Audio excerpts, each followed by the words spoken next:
Addiction. I have to be honest and tell you, it's not limited to those who abuse a substance. Perhaps addiction can be whatever you choose to abuse, with a never-behaving craving, always saying, I gotta have it.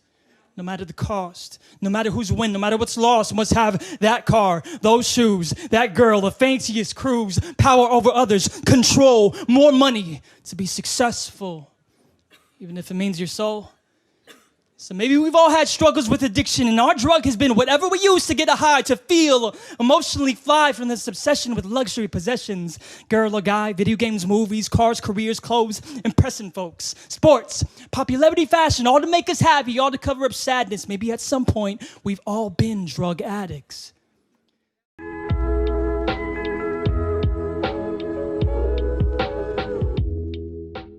Hi everyone, and welcome to today's episode of the Mental Health Series. I'm back with Thandiwe, and like promised, today we're going to be talking about substance abuse. So, welcome back. Thank you. I can't believe we've been doing it for like 2 weeks now.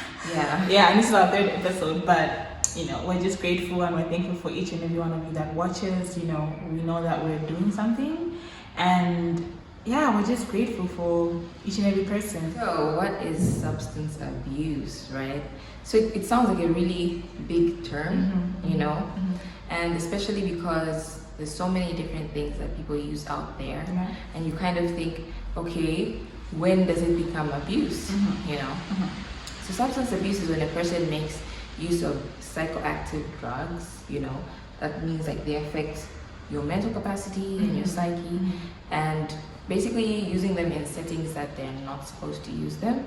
So for example, pain medication. If you're taking pain medication and you're not experiencing any form of pain, but to have a different effect, so let's say to get high off the pain medication, that is an abuse of that substance. Okay. So there are different things that are meant to be used a certain way, but when you find that when somebody is using them the way they're not supposed to be used, it's abusing that substance. And the reason why the term abuse is being used is because the effect of, or like the consequences of that are really, really like extreme. So it can happen that you form dependency on these things. So what are examples of things that can cause dependency? So there's alcohol, like I mentioned, pain medications, other forms of like drugs that are on the market in terms of marijuana is one that could be abused, other drugs in terms of, there is a word that's not coming to me.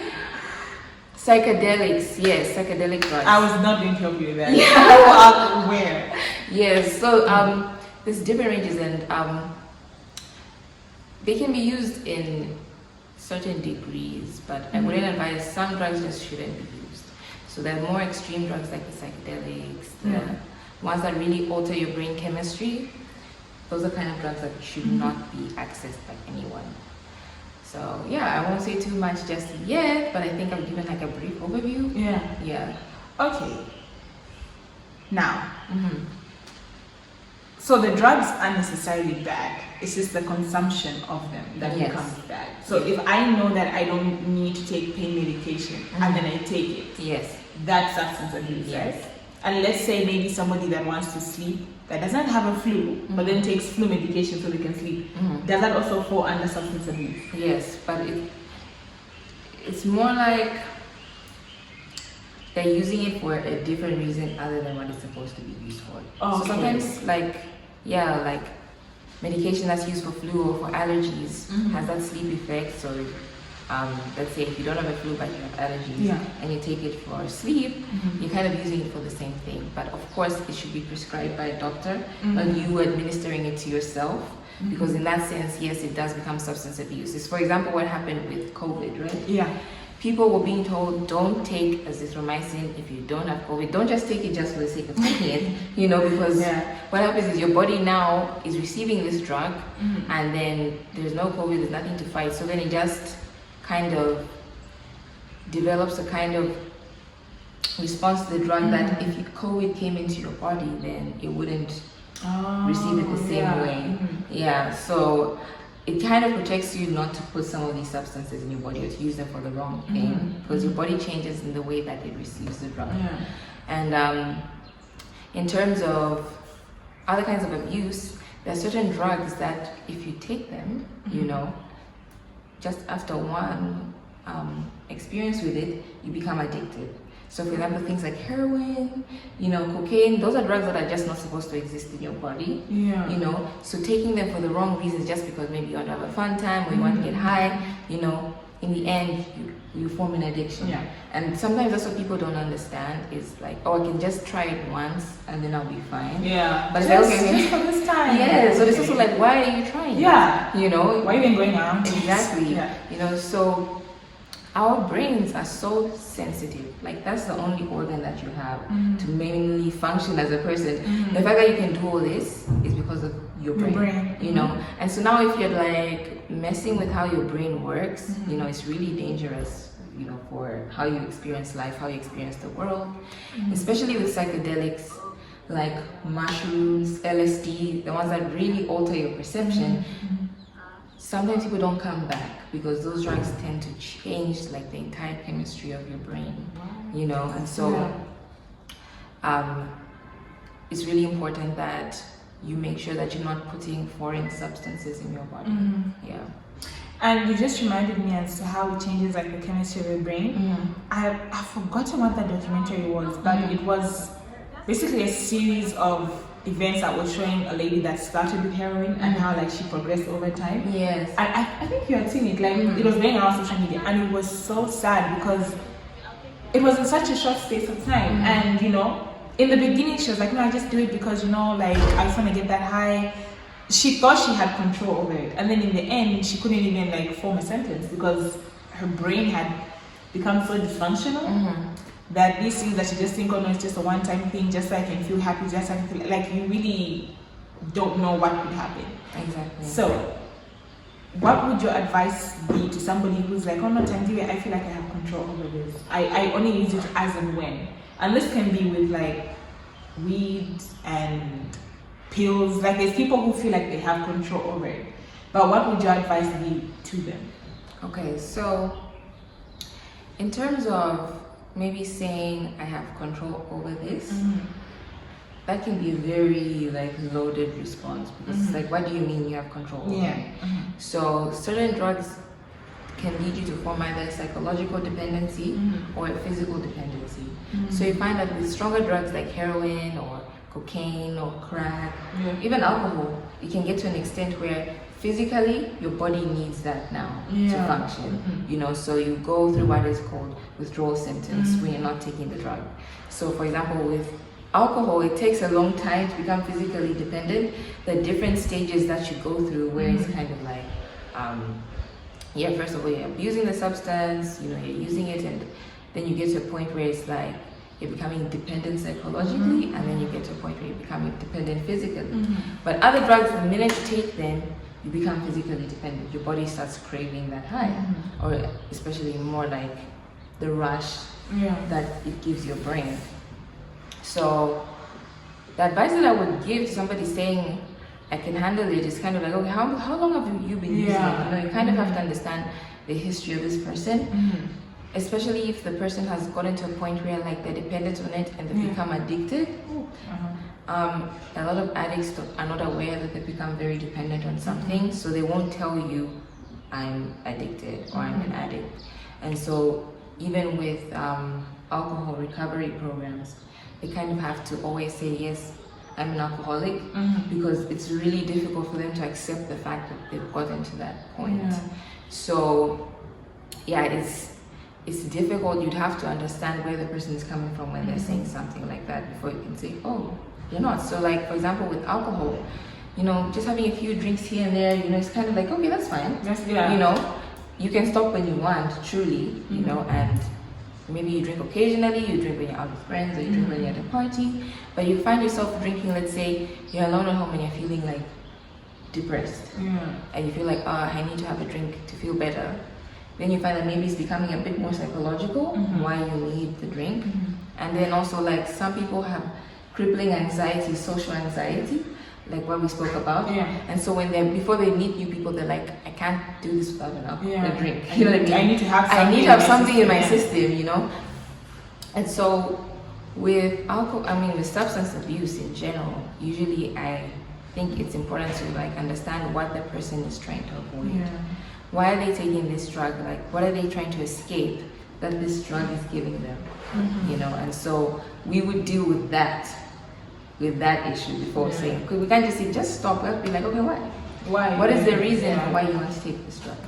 And sometimes, like with depression, the feelings are too painful to like deal with. So you would rather just be in a state where you're not feeling anything. Okay. Yeah. We're trying to educate not just the person that's in the problem, but the people around that person as well. So if I know somebody that I kind of think might be dependent on a drug, how can I approach the situation in a loving way and not try and make them feel like you're an alcoholic, you're dependent, you're this, you're that? Yeah. Like, how can I communicate it in a way where I'm like, I'm here for you, but I also want you to change.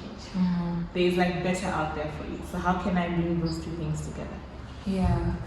Okay, so it can be really difficult if they don't want to talk about it. So in that case, they would have to see a professional to really understand why they are using the drugs to escape. But sometimes they actually want to speak to someone. Like, you might be in a family system where you're not being understood, no one cares about what you do, and so the only place where you find comfort is like in a substance like alcohol, or like you escape through like smoking. So it's kind of like, okay, what is triggering that? Like, what's going on that's making you feel like you can't be present?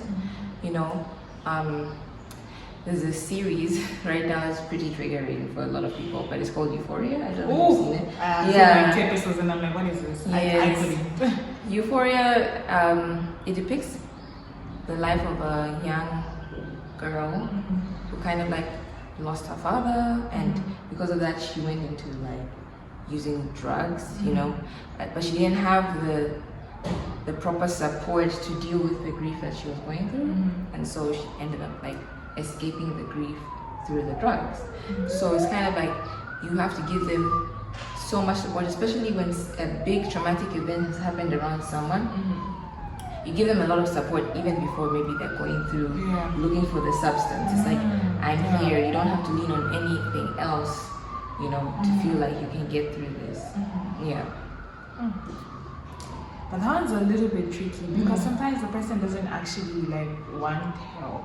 Exactly. So where do you draw the line and say, because sometimes I feel like, we've spoken about this as to how we take on the role of being like the person's helper and the therapist, but where do you draw the line between, okay, this person doesn't want my help and I need to respect that, even though you know what you're doing is to help, like where do you draw that line? Yeah, so it's a really fine line, sometimes it takes a process for the person to actually open up to you. So you kind of have to meet them where they are. But if you see them going down a road that they can't get off of, then that's when you need to intervene. So that's when it kind of becomes like an intervention. Where it's like, you may not want this, but we have to protect you from the path that you're going on. So you kind of have to maybe pay attention to how their behaviors have changed. So if they're isolating, not talking to anyone, they don't want to speak to anyone in the house, that this is becoming quite serious, maybe out of your depth, and that's when you now seek outside support and say, okay, you may need to go speak to a professional, because this is where my support ends for you. If you ever want to talk to me, I'm here. And usually you work with the trained professional therapist and say, what have you noticed about this person and how can I step in? And they'll usually give you the steps like, okay, this is what you can do, this is what they need. Oh, okay. It's pretty heavy. It is. It really is. And girl, I don't even know what to say, because it's one of those things where I think we all know someone who's been affected by drug abuse in some shape or form. And having seen it so up and close. And then you see maybe some of your friends that just take it lightly and pretend like, oh no, I've got, like, I do this for fun and whatever. It's like, bruh, some of us have like people that we know that have like died because of this, and you're trying to make it seem as if it's just a thing that you do so you can feel cool or whatever it might be. Like, yeah, substance abuse.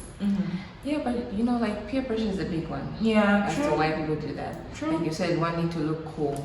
You know, you don't see the damage it's doing because maybe you've placed more value on how people perceive you. As, wow, this person can smoke, or the way this person drinks, you know, like, wow, they're a tank. Yeah, you know, it's like, no, actually, it's not. Because you're bragging about that? Yeah, there's something that's going on with that. There could be something going on with that person. So the way I see substance abuse is kind of like a symptom, you know, so like when somebody like breaks out in a rash, you know, it may not be that what you're seeing is the real problem. There could be something deeper going on in their bodies. So they have to go for a full medical checkup. Okay, what are they allergic to? You know, that's causing this rash. So it's the same thing even with like substance abuse. It's like a symptom that's more under there. You know, on face value. Exactly. So like substance like abuse is like the smoke. You know, when you see like a burning building, the fire is on the inside and the smoke's on the outside. So the abuse of the substance is more like there's smoke there, where's the fire? We have to put out that fire wherever it's starting, you know. And so there's usually a deeper problem. So whether it's peer pressure, whether it's anxiety, whether it's depression, whether it's grief, you know, the substance becomes an escape. And the reason that is, like, if you want to explain it in general terms as humans, you have to think of like a baby, right? When a baby is crying, what do they need? Something that we probably don't know, but it's still like an indicator that there's something wrong. Yes. But they need someone to make them feel better, right? So for them to stop crying, you pick them up, you like pat their back, you give them some milk, you give them something to feel better. And that system doesn't stop even when you're adults. When you're feeling sad and you want to cry and you're kind of like, I don't know what to do with this feeling, you're kind of like, I just want to like take it away. So you go and like soothe yourself with like a drink, or you can soothe yourself with this thing. But then it can become a bigger problem if that's what you're using to cope with your feelings all the time. So you need healthier ways of coping with your feelings, and also not running away from what you feel. Like, you need your feelings, people. That's like there's no bad feeling, you know. Emotions are just signals, so you need them to tell you like, what do I need? Something's wrong. Yes. So if you shut them off, then you're creating an even bigger problem. And that's what substances do. They just shut off your feelings and cause you to escape into something else.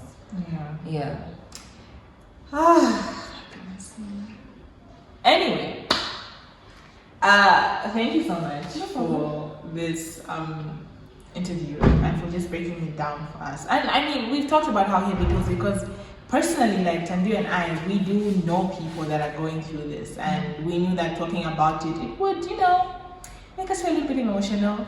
So I hope we've done the best that we can with the knowledge that we have. And if you know anybody out there that's struggling with substance abuse, please help them. Please help them. You might be their only hope left. So if you know a friend that drinks more than usual, or they always feel like they need to be high to function, those are some signals that something is wrong. And, you know, contact Thandiwe or find another therapist as well. We don't just say, oh no, only Thandiwe knows the answer. No, that's not what we're doing here. So just find a professional and get them the help that they need. You know, you're there for a reason, you're in their life for a reason, so don't ignore the signs. You can see them, clearly you can see them, and you know that there's something wrong here. So if you find yourself in that position, help your friend, help your family member, help whoever it is that needs help, and be their extra lifeline. So next week we are filming our last one, and it's about relationships.